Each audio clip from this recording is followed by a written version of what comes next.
This is the review for Section 8 of History 371, the history of Korea. So I'm looking at the Blackboard, or the PowerPoint put on Blackboard. I'm on slide 35, which says Section 8 at the top. It has questions 1 through 5, 2, 3, and 4 are bolded. So the second question, the one that people asked about, was how did Kim Il-sung cement power?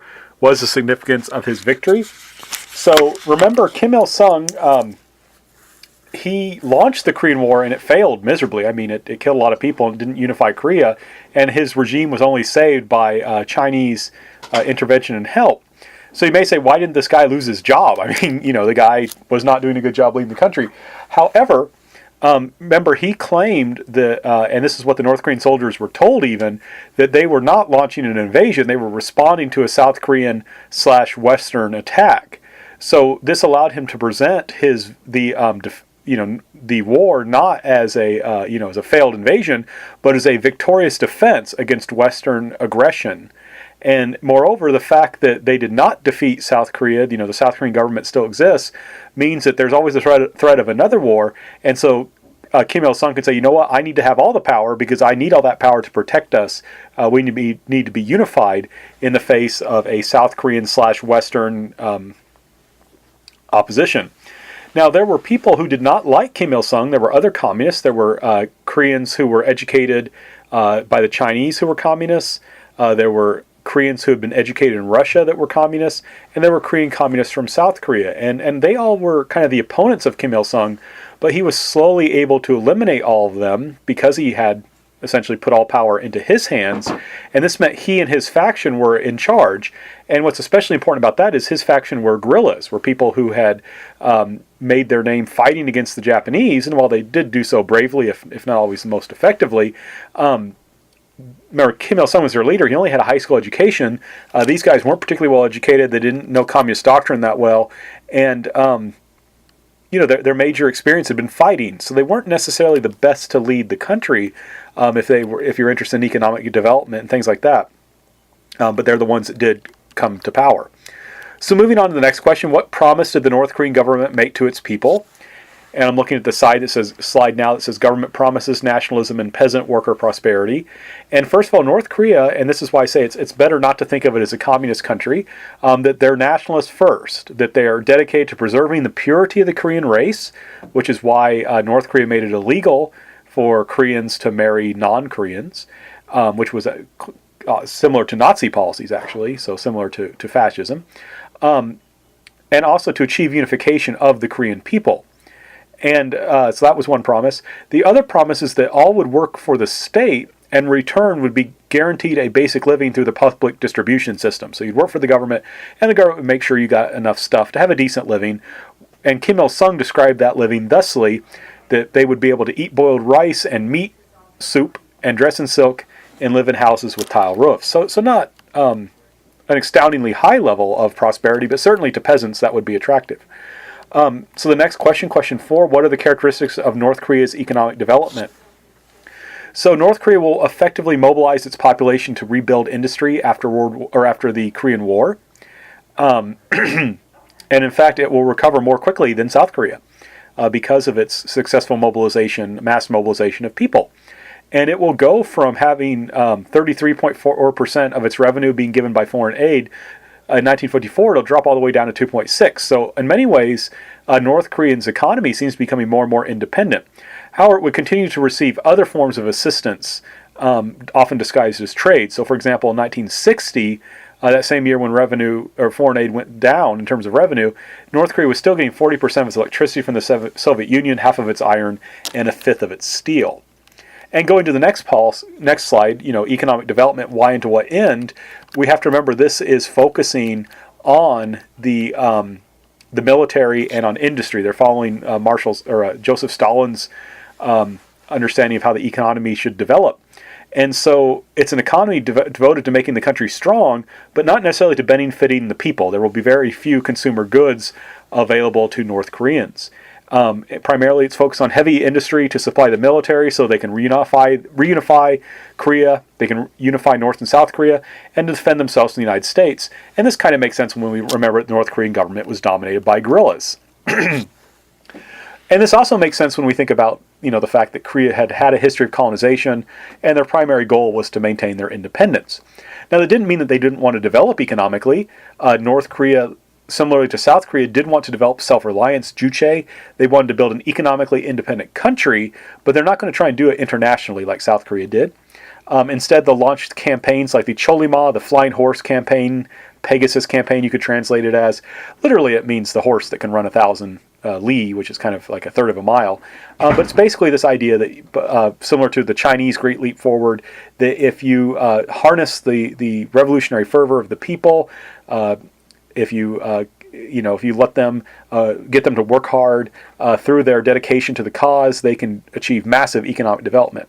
And this actually works well in the 50s in terms of helping North Korea develop. That's one reason they developed so quickly.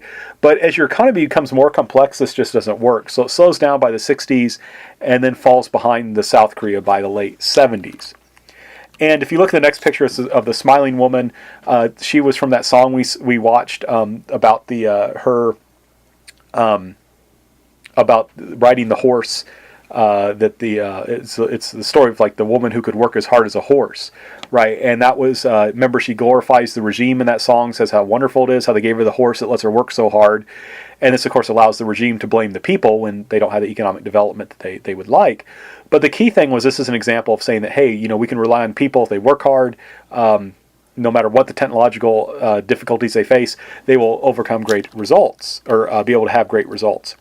And moving on, though, North Korea is also going to experience severe agricultural problems.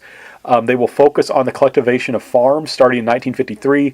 Collectivization basically means taking land from farmers and forcing the farmers to work together on shared land. So one thing that I'm not a big fan of in communist countries historically was they would promise farmers that they would be given land if they supported the communists. Then once the communists were in power, they gave them the land, but then a few years later they would take it back. This moved very quickly, and very quickly the government was able to take control of farmers. But the problem is, when you do that, you have basically non-farmers telling farmers how to farm, which is a bad idea. And so this is going to lead productivity to decline. In addition, the problem is, if a farmer works hard and makes money off their own, if a farmer owns their own land and works hard and then is able to grow more crops and so make more money, they're going to work hard. But collectivization takes that away because you don't own the land anymore. In addition, agricultural labor was pulled aside to work on building projects and industrialization, which meant that there was going to not be enough food because you were taking farmers off the farms to do other work. But at the same time, the central government still demanded that the farms develop quickly. If you go to the next slide, what that led to was falsification of reports. The people would say, oh, the government wants this much food. Well, we'll tell them we grew that much food so we don't get in trouble, even though we can't grow that much food. But then the government would say, okay, good, you met your goals. Now we're going to requisition that much, and they're going to requisition too much food. So, and this number is more current than it was at the time, but it gives us an idea of how bad things are and were in North Korea, that North Koreans spend about 75% of their income on food. The poorer you are, the more percentage of your income you spend on food. But we can see that in North Korea, that's kind of what they're having to do. So to kind of continue, and I sorry for the interruption, I'd forgotten a student was coming by to meet with me. But so Koreans were spending huge amounts of North Koreans spending huge amounts of money, their income on food, and they were not able. So you can see the state is not able to see their basic needs of the population effectively. Right? It had promised it would, but it's doing not such a good job. So we then go to question 6. What were the characteristics of North Korea's foreign policy? And it was interesting because even though it seemed like it was a part of the communist world, and it acted as part of the communist world when it benefited it. So, for example, when there was a split between the communist Soviet Union and the communist China, North Korea profited by kind of trying to play them off of each other to try and get an advantage, to say, hey, China, Soviet Union's given us this deal. What will you give us?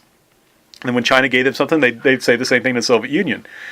So on one side, they used that, but in other ways, they tried to stay away from other communist countries. So the Soviet Union would try and set up trading organizations, and the North Koreans would try and avoid being a part of them. The Soviet Union tried to get all the communist countries to be on the same, have their 5-year plans start and end at the same time. And And so North Korea didn't want to be a part of that, and they actually started having 7-year plans. And if you do the math, you can see that it made it so that they were only once every 35 years would they ever actually be on the same plan at the same time. And they did that to avoid the Soviet Union, in a sense, being able to tell them what to do. And in 1963, they actually passed a law outlawing marriage to non-Koreans, which is not the kind of thing a communist government would traditionally do. This shows their kind of race-based thinking rather than thinking in terms of class. And communism emphasizes class, not race. They would try, and I'm looking at the next slide, try and present their ideology of Juche as an alternative to developing countries. This was mostly propaganda for internal consumption. Not many people outside of Korea were interested in this. They also engaged in terrorist activities, like in the 1980s. They blew up a Korean Airlines jet that killed a large number of people, and they also tried to bomb a meeting between South Korean officials, including the president, and people in Burma. Politicians in Burma, and this killed a large number of high Korean officials, South Korean officials. And one of the weirdest things they would do is they would engage in smuggling, right? They would smuggle drugs and things through their embassies in order to make money. So kind of curious stuff.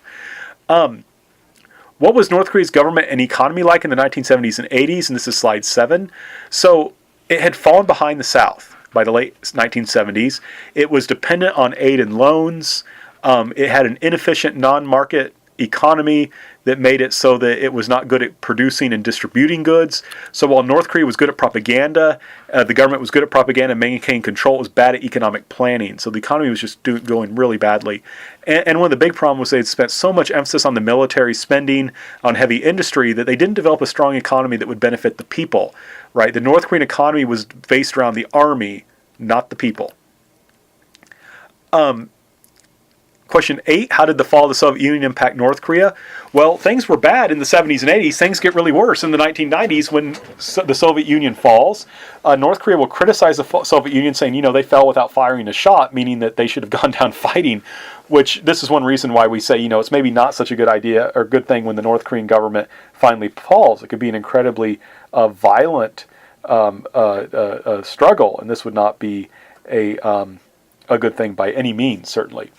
But what happened was when the Soviet Union fell, North Korea lost a major source of foreign aid and foreign support. And you can see this if we just look at trade with Russia. In 1990, before the Soviet Union fell, North Korea trade with Russia was valued at $2.56 billion. But in 1994, 3 years after the Soviet Union fell, it had dropped to $0.11 billion. So clearly, this wasn't really trade. This was foreign aid disguised as trade. And that's gone now, right? Now that there's no longer communism is in power, no longer they don't really care about North Korea that much, and so trade suffers. And one thing, no one asked about the issue with nuclear weapons, so I don't want to go too far into it, but I will note that one reason North Korea started to develop nuclear weapons was because after the Soviet Union fell, it felt that it didn't have that kind of power protecting it. Question 10, considering it's done such a bad job, why hasn't the North Korean state been overthrown? And just to emphasize, it is doing a terrible job, right? You had this famine between 1995 and 1957 that North Korea, its economy was already bad, but has never really recovered from this. Social order in the public distribution system broke down, a large number of people died, and the state really has not done much to help them. So you had this question, how is North Korea still around? Well, remember we watched in the video clip, though, how an elite woman explained the famine. She didn't say it was the government's fault at all. She emphasized the outside forces that were obstructing North Korea, as well as bad luck with farming and things like that. She said that was the cause of the famine. And she would, of course, not blame the government because she was an elite North Korean, and it was the government rations that kept her family going, right? So just because there was a famine didn't mean people necessarily blamed the government, right? And one thing I tried to emphasize was the amount of control the North Korean government can have over its people. For example, people are divided into 3 classes: hostile, wavering, and loyal. And this is a family classification that's hereditary. It's basically if your family supported North Korea and supported the revolution and were peasants after Japan was defeated and when Korea was liberated, you are loyal. But if you were if your family were landlords, if they were pro-Japanese, you're hostile. And that classification stays with you and your family throughout your life. And it's, like I said, it's hereditary. And those people on the bottom, the hostile and wavering group, don't get much support from the state, while the people on top do. They get aid is channeled to them and to the army. And so the thing is, you want to stay in the loyal class. You don't want to do anything that would make you fall, because doing so would not just hurt you, it would hurt your entire family. North Koreans also have a very complex, what we call organizational life, where all are expected to be part of different organizations, such as farmers, agricultural union, trade union, or women's unions. Like there's a housewives union. If you aren't part of that, you have to be part of it, and that allows them to keep an eye on you. And this also helps to isolate North Koreans from each other, because you can't really trust other people because they might turn you in. That would be a good way to get promoted up to a higher social class. But also I gave you examples of how they're isolated from the world as well. So for example, they don't have access to, of course, to newspapers other than North Korean newspaper, the official one. But also they actually pull old copies of the newspaper from the library, because they don't want people to see how their policies might have changed over time. They have radios in their homes, but those radios are only tuned to the government station and can't be turned off. And even if they have access to computers, they very rarely have access to the internet. So it's typically too dangerous to rebel. And even if they were to rebel against the government, they don't know exactly what they'd be rebelling for, because they don't really know about other ways of organizing society. And I'm not going to read them all through. You can pause the video if you want. But I also gave you examples of how North Koreans who were in South Korea and who could speak freely talked about their pride in the system, right? That they were proud, and they didn't say, oh, let's just get rid of the government. They tended to just blame other sources, or they would stop short of saying, hey, let's get rid of the entire government. And all of them seem to have admired Kim Il-sung. And I'm looking at the next slide, but you'll remember we also watched these videos about how North Koreans saw the United States as a possible enemy, as a danger, right? And it's easy when North Korea says, hey, those Americans are dangerous. It's easy to believe that, because we did bomb their country in the Korean War. We dropped more bombs on North Korea than we did in the whole Pacific theater during World War II. And then remember, we saw those videos. We saw how the North Koreans celebrated themselves, right? How they had this pride in who they were as a special nation that they claimed is descended from Tangun. Remember, they tied their own society back to it, or their leaders, right? There's Mount Baekdusan, where they said that Tangun descended, and they claim that Kim Il-sung was fought there for the revolution, and that Kim Jong-il was actually born there. And so they had this feeling, we're special people, we're pure people, we Koreans are just better than other people. And, we have to accept this dictatorship because it protects us from a hostile world that would destroy us. And that's not hard to believe, because there have been attempts to really destroy the Koreans. Now, also, we watched that other clip about the mass games, where it showed the girls and the boys doing these amazing gymnastics. And that gave them a sense of, pride as a Korean, being able to do things like that. So the next question, how do common people of North Korea deal with the problems they face? And, the government's not taking care of them like it's supposed to. They were supposed to work for the government would take care of them. Now they're supposed to work for the government, but the government won't take care of them. And they actually get a large amount of their supplies, a lot of what they need to survive their household income, from black markets. Farmers will often have secret plots where they grow food outside of the collective farms. They often have industries at home, so they'll have like a little machine or something in their home they use to make things, or to sell. And you may ask, well, how does this work, right? How do you have a secret plot when you have collective farming? How do you do this? And the answer is bribery and corruption. If you can make money doing this, you can pay off the police so that they'll let you keep doing it, right? So that's one thing we have to emphasize. And, I gave you this example. There was a school teacher who found out that her North Korean relatives in China could make money selling fish. So she couldn't quit her job being a teacher, but what she did was she went into full-time business getting and selling these fish, and then she paid off her bosses, so they just let her go do it. Right? So you may say to yourself, well, geez, these North Koreans are good at capitalism, these markets are working, this could be a solution to North Korea's problems. Why not just accept economic reforms? Those would benefit the people, right? And that leads us to question 12, right? Why doesn't the North Korean government just open up and reform? And a large part of it has to do with what I call the big lie. For a long time, North Korea denied that South Korea was more economically advanced. And that worked up until the 70s and early 80s. But modern technology now makes that claim impossible. North Koreans know that South Korea is more advanced than it. But North Korea claims that while South Koreans did develop, it was at the cost was a loss of independence. That the American troops are in South Korea not to defend South Korea from North Korea, which is why they're there, but to make sure that South Korea stays dependent on the United States. And so they argue basically South Korea is a colony of the United States. And if only the American troops would leave, then the South Koreans would join with North Korea under the North Korean system, and they would be unified. And this, of course, just is completely false. South Koreans do not want to live under the North Korean system. South Koreans enjoy a huge amount of freedom, economic development. They are not a colony of the United States. They are an independent country. And so this is just a huge lie. And the problem is, moving on to the next slide, that economic reform would mean loosening up control of the country. Information would spread more freely, and North Korean people would learn about the big lie. And then North Korean people would realize that they've been lied to.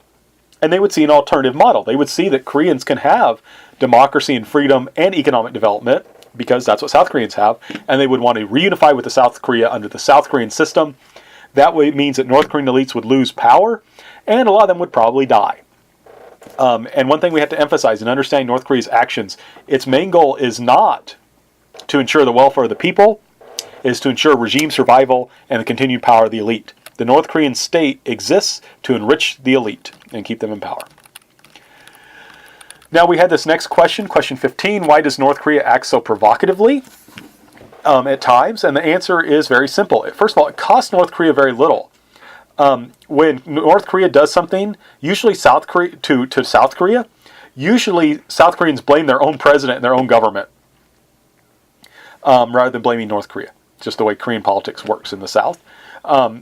And also, South Korean retaliation would not hurt North Korea much. So, for example, several years ago, North Koreans fired on a South Korean village that was near the DMZ on an island.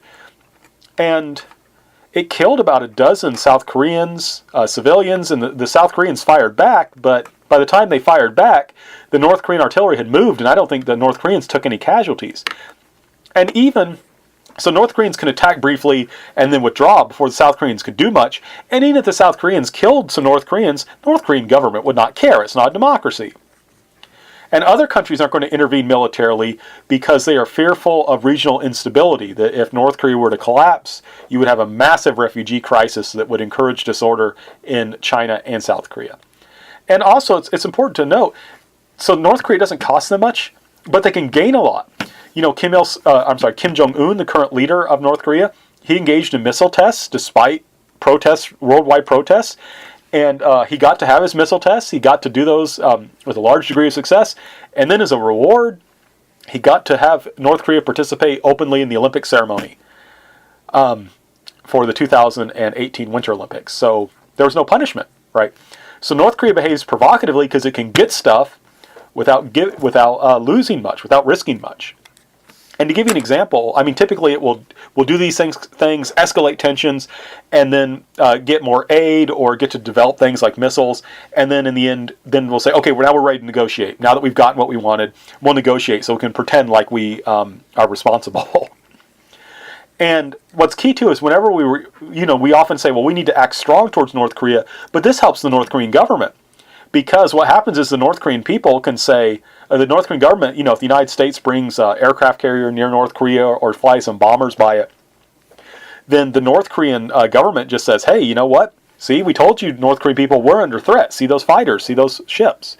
And the North Korean people are like, yeah, I guess we are under threat. And then eventually the Americans, we withdraw. And the North Korean government says, see, but we were powerful enough to protect you from the threat. And the people say, yeah, I guess you were. So the final question, what might lead to changes in North Korea? I don't have much hope for government doing much, not because it's anything against the governments, but just because of the nature of the situation. Rather, I see hope coming from contact with South Koreans, and particularly with South Korean wealth. And the example I gave in class was that because of some joint economic ventures between North and South Koreans, North Koreans got more influenced by Choco Pies. They got access to this really delicious junk food. And I think that really, to a lot of North Koreans, this was just astounding that South Koreans not only had enough food, they could make junk food. And remember, and I'm looking at the next section, I said there were black markets, right? Well, these black markets, on these black markets, you can buy USB drives that are full of South Korean dramas and music videos and things like that. And so it exposes people, I'm looking at the next side, to the Korean wave, to this Korean pop culture. And this presents an image of freedom and happiness and liberty and economic prosperity that North Koreans don't have. And the South Koreans are very nonchalant about it. It's clear this stuff is not propaganda. So, for example, remember in the movie or in the video we watched, the cooking video, where the about the guy whose girlfriend was not a good cook, so he went to study. She went to study, and she became a good cook. And it's pretty sexist. But I showed it for a reason, and that was because it shows how this economic development. It shows that South Koreans are so wealthy they can say, "Oh, this food isn't good enough. I don't want it." All right, that's absurd to North Koreans. Right, that's completely absurd to them. But the fact that it's so kind of, they're not making a big deal out of it. The North Koreans look at that and say, wow, these South Koreans are so rich. They're so wealthy. How can we get that too? And it might be the people of North Korea who will bring change. But it's just something we have to wait and see. So that's the end of Section 8 review. The other reviews are also posted. And good luck on the exam.